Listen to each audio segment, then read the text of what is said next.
Trump renews threats to withhold federal funds from sanctuary cities amid pandemic.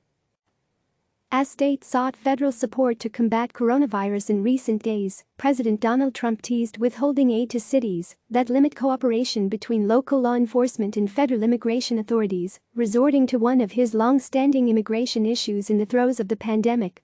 "I don't think you should have sanctuary cities if they get that kind of aid.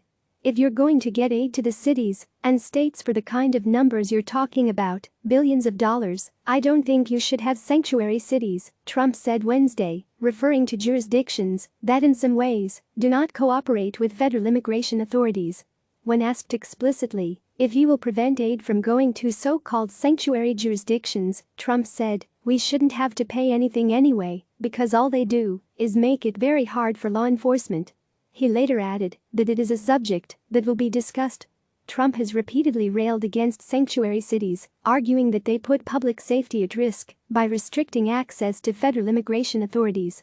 Earlier this year, the Department of Homeland Security banned New York residents from certain trusted traveler programs following the passage of a state law allowing undocumented immigrants to obtain driver's licenses, a move that fueled a week of hostile exchanges between the president and Democratic New York Governor Andrew Cuomo.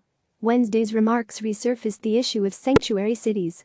The threat to withhold aid, while new in the context of coronavirus, has been acted upon by the Trump administration before.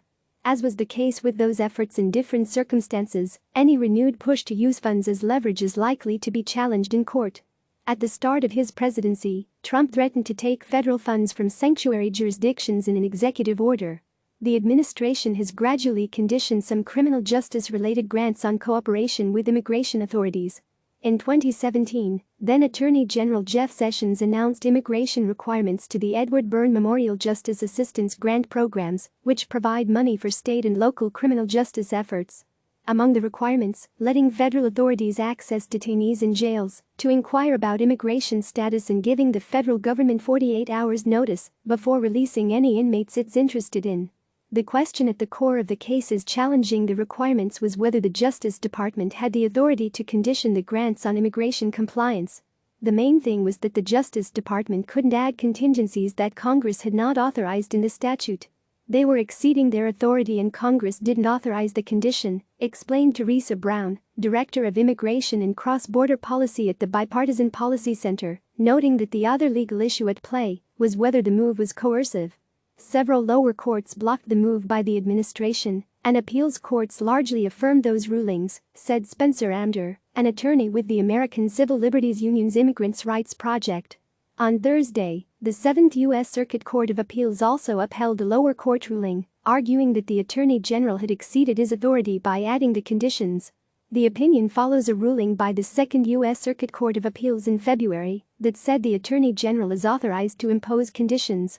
Despite those legal challenges, any new attempt to block funding intended to combat coronavirus from states would be different because it likely wouldn't derive from an existing statute, but rather new relief funds passed by Congress. Two things would have to happen: Congress would have to authorize the contingency for whatever monies they offer to state and localities, and two, the courts would have to find that condition is lawful, that it wasn't coercive, that it wasn't forcing states to do federal enforcement, Brown said. At the moment it's a negotiating posture, because there's nothing there to condition, because they haven't passed relief funds, she added. Amder concurred. Courts have blocked DOJ's defunding efforts on statutory grounds because Congress hasn't given DOJ that power, he said. Members of Congress have also made clear they're not going to condition COVID-related funds on helping ICE either. But if they did, the Constitution would stand in the way. The Constitution does not let Congress force states to help ICE under threat of financial ruin. Senate Majority Leader Mitch McConnell has conceded that aid to states and local governments is likely coming in a future package, though the Kentucky Republican has previously indicated reluctance to provide billions to some state governments he believes have mismanaged their debts. It's unclear what form, if any, the president's threat to hold back funds to sanctuary cities would take, but in the interim it serves to place one of his key immigration policies at the forefront in the ramp-up to the presidential election. When asked if he's concerned about Trump's suggestion the federal government may withhold coronavirus aid from states with sanctuary cities, Massachusetts Republican Governor Charlie Baker said that's not consistent with the way the law was written.